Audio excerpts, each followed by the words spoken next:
What cheer, y'all? Welcome back to Right at the Wire. Well, we've got a big stakes-laden card at Gulfstream on Saturday, and on this post, we're going to talk about the Florida Derby, late pick five. The Florida Derby anchors it, and thanks to Gulfstream for not throwing in a getaway race and just making it all stakes, which we all love. The first one we're going to look at is the Sanibel Island. It's ungraded at 175,000, 10th race on the card. Run at 7.5 furlongs on the turf for 3-year-old fillies. And if you look at this configuration, please note that this one starts basically right on a turn. Basically you're right into the first turn. So obviously, much like we do have with the dirt races that are 2 turns at Gulfstream, horses to the outside are at a bit of disadvantage. So we want to keep that in mind. This is an interesting race because it's got a little hint of a route. It's got a little hint of a sprint. But I think of it more in terms of a mile, and I'm sure you do too. But anyway, we'll look at it. Of the early speeds, you notice most of them are parked to the outside. And this is a full field of 10. So that's rather interesting. It should make for some interesting hijinks early. Spirited Boss is the one, if you were going to use one, I do like in this spot, but the 9-hole really is problematic, and so I can't see any of them making a significant dent. They're certainly going to create pace. I don't think there's a doubt there, but you'd have to like the horses that are closer to the inside who will have position. Candy Quest for one. This is one that's steadily improving and is coming off Lasix, but you'll note the first start was run with it, and without it rather, and got a career high. So I'm not worried about that. This one's just coming in to the race in good form, and for Safi Joseph, don't want to underestimate. At third off the layoff, stands a good chance. Should have a good run. Mrs. Worldwide has proven that she was a good dirt performer, but now has moved to turf and did pretty well in her first start. And I think certainly if she can build off of that, given her early lick and her tactical speed being up near the lead, she should be prominent in here. Love Severe, out of the Here Comes the Bride. Boy, did that horse have trouble. She was all over the place. She got stuck 2 or 3 times and yet was still able to rally and get second. Now, Nitrogen is a beast, and she, they didn't even go to the whip with her. She came out and won her next start easily, kind of the same way. So there weren't cream puffs she was running against. And I thought Love Severe probably was the best horse that day, given all the trouble that she had and was still able to get second. So certainly coming into this race with a clean trip, you'd have to like her in this spot, and that's who I'm going to pick to take this one down. It's Witchcraft is kind of a flyer. This is a horse who's $1.1 million purchase, so you know there's some expectations. They're putting the blinkers on, and it looks to me like that's going to be a very positive move. You note in most of her starts, she tails off at the end, whether that be she's losing interest or just a distraction or whatever it is. It just looks like a move that's kind of overdue and should improve her performance. She still needs to get faster, but I have a feeling that this one will be in the mix. And, if you want a remote possibility of a price for an upset, you could do a lot worse. Civetta is another one, very solid performer, but, doesn't get to the winner's circle enough for me. And, you get a Rod Ortiz and all that good stuff, and so she's likely going to be a bit of an underlay, but she's one you certainly have to use, but just looking at the track record, I can't get real excited about putting this one on top, especially at a short price. You're going to get one with Love Severe too, but I like her chances a lot better, particularly after that last race. She gets a clean trip. I think she's good to go coming out of a graded stakes. So primary bet is win candidate is Love Severe in the Sanibel Island. So let's look on to the next one. Leg 2 is the Army Mule. What a great sire. One of my favorites. I love Army Mule. Ungraded at 165,000. 11th race on the card. Run at 7 furlongs for 4-year-olds and up. And of course, we always want to remember 7 furlongs is that unique distance between a sprint and a mile. And so You do want to look for those horses who have that good bottom to get the distance. Looking at this field, Knightsbridge is really a standout here, and you've heard me say it many times before. Belmont on a big stakes day, awful hard to go against for Godolphin. We'll see who the jockey is now that Junior Alvarado's out, but his debut at 4, I liked it as a race. He was a 1-turn mile, and I think it gave him some good bottom. And clearly, it was one of the watching him run. It was, you could tell he needed a race. Hung on for second. It was a little suspect that he gave up the lead, but again on debut, and knowing Belmont likes to give him a race before they move into to stakes company. Now, the one thing I will say is, I don't think they pointed for an ungraded stakes race, so I'm guessing there's another race that they're actually pointing to. Maybe it's going to be on Derby Day or whatnot. But this horse, I just think, towers over this field. There's not a lot of early speed in here. Going up is probably going to go to the lead, and I don't think he's fast enough to take him all the way. And you got a couple others, the early runners, Loco Albario and Great Navigator really wasn't keen on, particularly Loco Albario. I didn't like the tab at all. He looks like he really needs a race coming in here. So Knightsbridge should be able to just get right off of whoever takes the lead, or he could take the lead himself and take him all the way. I think that it's logical that he'll move forward, and I'm the only thing that would keep me from singling or being a best bet, and he still may be, is the fact that I think they are looking for a graded stakes for this one next. And so maybe he's just, let's say he's 90% instead of 100. That still may be good enough to win this race. I think he is the best horse. Inveigled got him last time, and I like this horse at 3. A lot of the races he ran in were kind of dubious. We all remember those Hades races and the First World War. The Florida 3-year-old Derby circuit wasn't the greatest last year. But they've cut this one back to 1 turn, and it really seemed to make a difference. He came out with his career-high Brisnet figure, and it's logical, second off the layoff, that this one will move forward as well. So I think it's, it may be these two going right down the stretch again. I think Inveigled has a claim in this race for sure. Of the off the pace runners, I don't know. Really, the Gordian Knot is a horse that seems to race in cycles of 3. And so he's had his first race, and he didn't look bad. He's, still, he needs a little help pace-wise, and I don't think he's going to get it here. But I expect a better effort, and he did get 3rd last time, so I think it's logical to look for him for the bottom of your exotics for Todd Pletcher. But this one is, he's a logical to be underneath. I don't see him as a win candidate though. Same can be said for Other Revolution. I don't know that he's fast enough to deal with either Knightsbridge or Inveigled, but again, coming off the pace, decent enough form. You can look for him underneath. Play Me a Tune is very intriguing to me. Now, I know he's coming from Turfway, so you're thinking that's it. It's not really, to be honest. What I really like is, number one, that he did run at Turfway and drew off pretty impressively, but also his work tab. They've been, Josie Carroll's been throwing 1-5 furlong work after another into this one, so he's really got some bottom.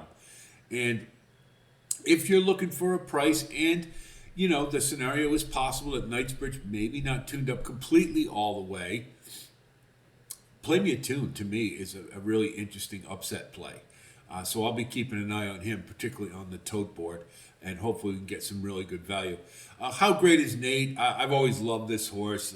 He just, he was gangbusters at Parks. Hasn't done too well since he's moved onward. He's been okay, had a little time off. But did come back in his start and got a decent second. We'll see if he can build off of it. I don't know how deep he's going to be. I don't look really. They list him as a closer. I don't really think of him as that, particularly at one turn. You may see him a little more forwardly placed, but really the issue to me is he just needs to get faster. But I think you'll get a price, and he's a horse that he's a competitor. So one again for value underneath for your exotics. But to me, there's three horses that really are. I think Knightsbridge is the horse to beat without a doubt. But Inveigled it is going to give him all he can handle, I think, and Play Me a Tune as kind of a sleeper in here. But I think it's going to be I don't know that it's going to be a runaway for Knightsbridge, but he's looking good in the Army Mule. The Sand Springs is the third leg of the All Stakes Big Five, ungraded at 165,000. 12th race on the card, running a mile and a 16th on the turf for 4-year-olds and up, fillies and mares. Good field, well balanced. In Our Time certainly sticks out. A couple of things about her, she ran a really big race in the Pegasus World Cup turf, and then followed it up with another big one right afterwards. But there's a couple things that I'm concerned about within Our Time. First and foremost, the 12 hole is not ideal, I wouldn't think, coming from the extreme outside. Plus, you've got the presence of Ocean Club to the inside, who will likely be pacing her all the way around.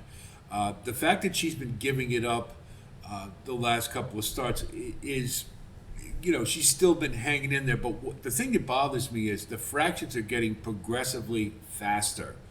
And I just wonder if this horse, sometimes when they've been running for a while, they just get more and more comfortable and they run a little too fast for their own good. And I just wonder if that's this type of situation.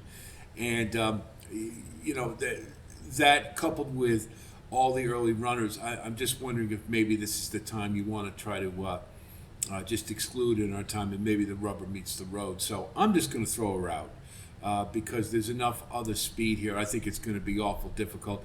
She will ensure that there is going to be pace in this race. I don't think there's going to be any doubt about that. I like moving on up here for Safi Joseph. This one, I really liked the debut at 4 years old against older fillies, and displayed a really nice kick in the stretch, made her way, has got the rail again, so it's another situation, it's very similar to the last race. Step up in class, that's true, but I really like the form, and a couple of these in here are questionable as far as either their fitness or their placement here. So I'm going to use moving on up as my pick. I will say this: I think this is a spread race, as many of them are on Gulfstream's turf course. But moving on up is my pick to win. Be My Sunshine hasn't won in a couple years. It always seems to be the bridesmaid. This one's always competitive. That's true, and just ran in a 1 3/8 race, so certainly cutting back in distance is going to help. They put blinkers on because he seems to have lost focus in the last couple, and you can't overlook the fact that Irad is in the irons here. That has to mean something. So I'm not real confident about Be My Sunshine, but it seems like this one may be back in a more comfortable setting, and maybe a little bit of class relief too. It might do the trick. So we'll use Be My Sunshine, sitting just off the pace, and might be in really good position to strike. Autumn Evening is a bit of a flyer. For Todd Pletcher, she's been on dirt primarily, never run on turf. Malibu Moon gets 9% first-time turf horses, but I did like her kick in the last race, and albeit on dirt, so she's in decent enough form, and it looks to me like Pletcher's just trying to find a place for this one because she really hasn't made her stamp in any of the divisions, sprint, route, or otherwise. So I'll take a flyer, hopefully get a decent price, and we'll see what Autumn Evening can do. Buttercream Babe is a horse I've always liked, and she was. There's a couple I was very close to putting her on top because you'll note that the last time she came off the bench with Luis Saez in the irons, on the turf at Saratoga, she won. And it was a case of I remember getting her at 9-1 that day, and the big thing was if they could just teach her to rate a little bit better, and they did. And Mike Maker, being the great trainer that he is, the only concern I have is she hasn't run against older yet, but I expect her to run. Tab looks good. I think she's coming to this race in good form. Runs pretty well off the bench. I think one certainly you have to consider. Vina Arana is a bit of a wild card for Graham Motion. I really liked her first trip off the jet from overseas. Closed like a freight train, but it was on Lasix. That's the only thing is a little bit of a concern. You look at her tab from Europe, she didn't run with it there, of course, and she outran her odds in a couple of races. I think one of them she was over 60-1 in a stakes race and got third. But wasn't letting the world on fire. So I do wonder if Lasix was that little extra help. She's been off for quite some time, been working steadily. If she can come back, is going to have a pace scenario agreeable to her. Vina Arana, if she comes back to the form she displayed in her maiden win, she could be very dangerous here. So Vina Arana, I think, one certainly to use. Five Towns is another one that is going to have pace, and I think that's really it for me. I'd like to see her run a little faster. I think she probably has to, but is in decent enough form, and I think you can keep her in the mix, and you're going to get a price for the bottom of the exotics. I think this is a very well-balanced field.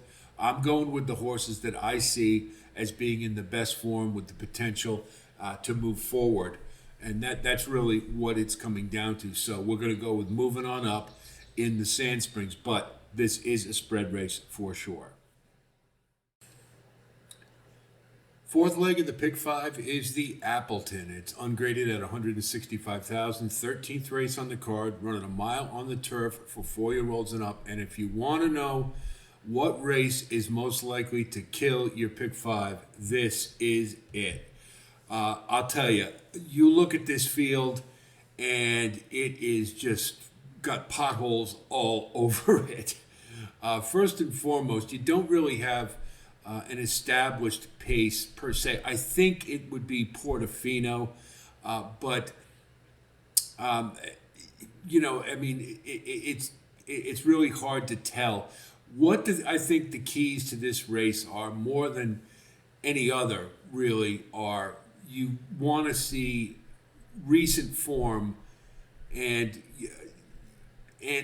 maybe, and also what I'm going with is the jockeys that are staying.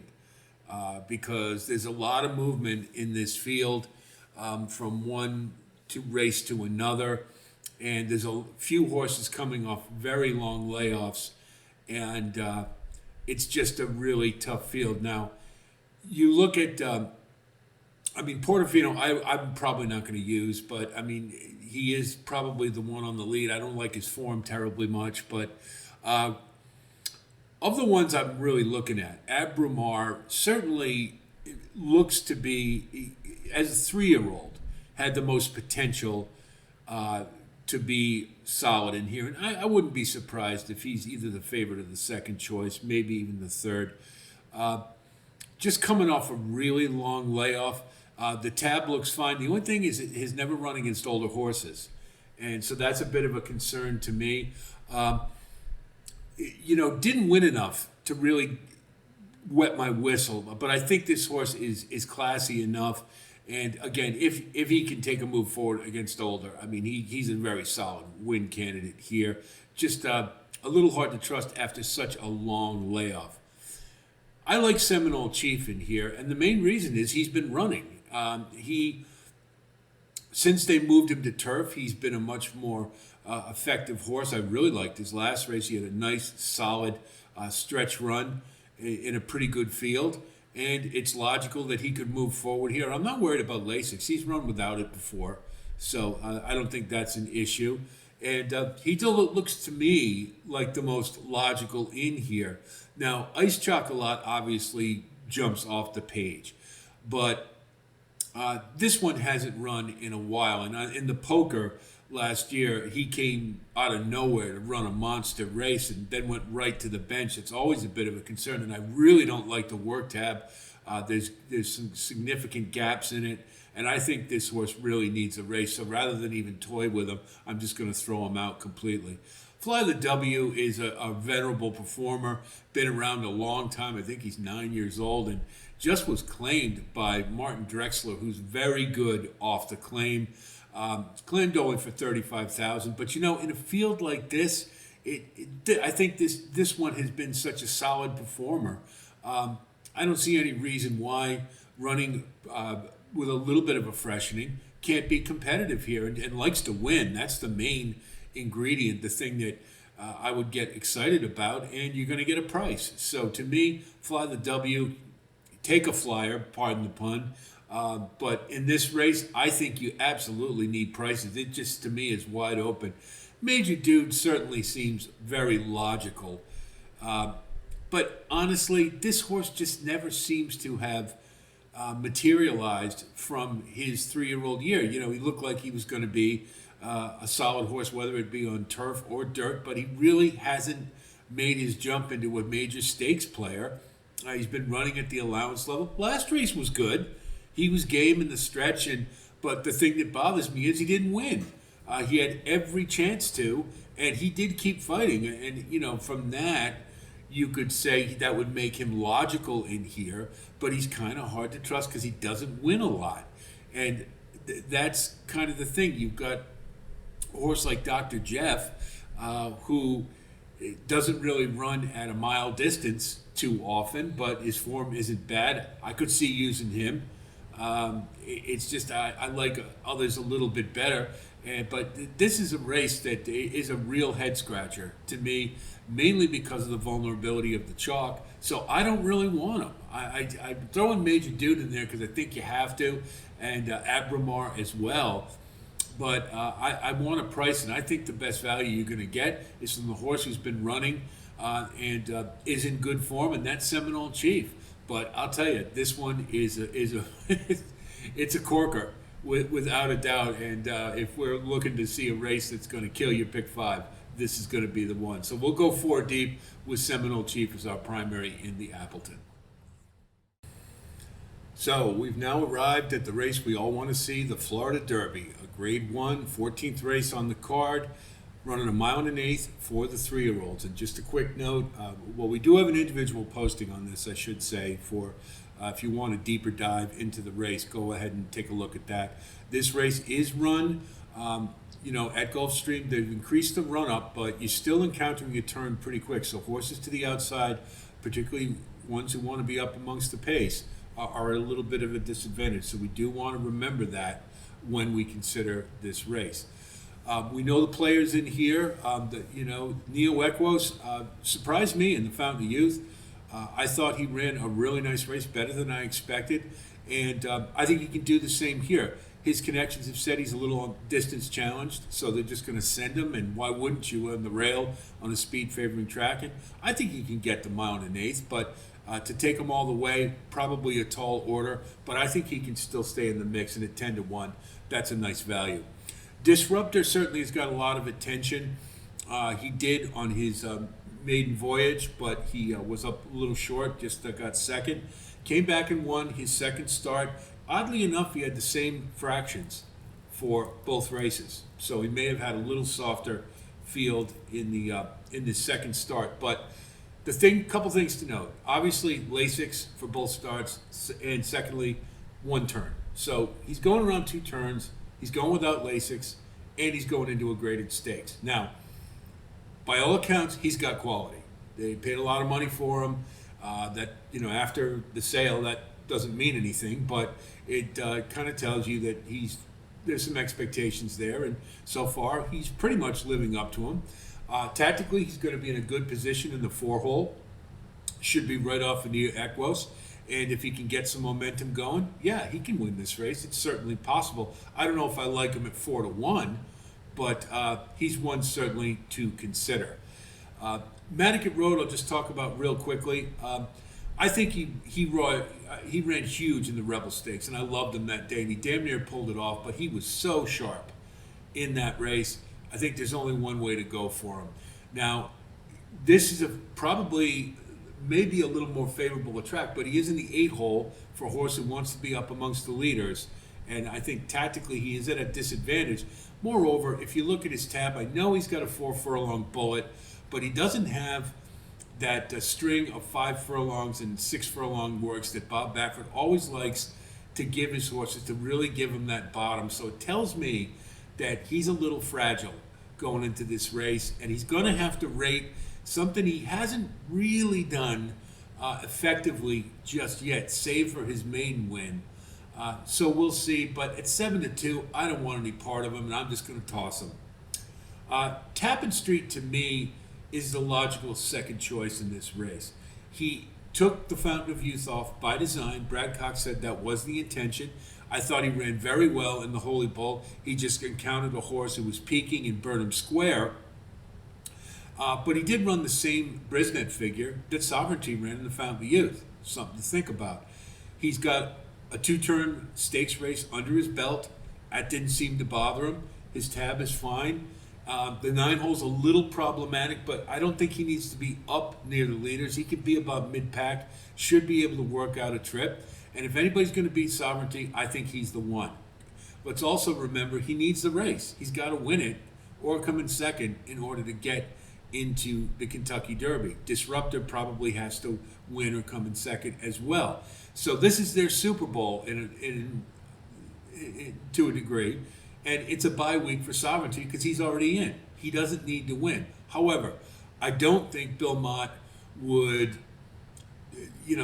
not tune him up or just sort of let him run around the track. I think he wants to keep positive momentum going, and I think this is just a really good horse. When you consider what he did, not tuned up all the way in his last race, by Bill Mott's own admission, he's pretty special.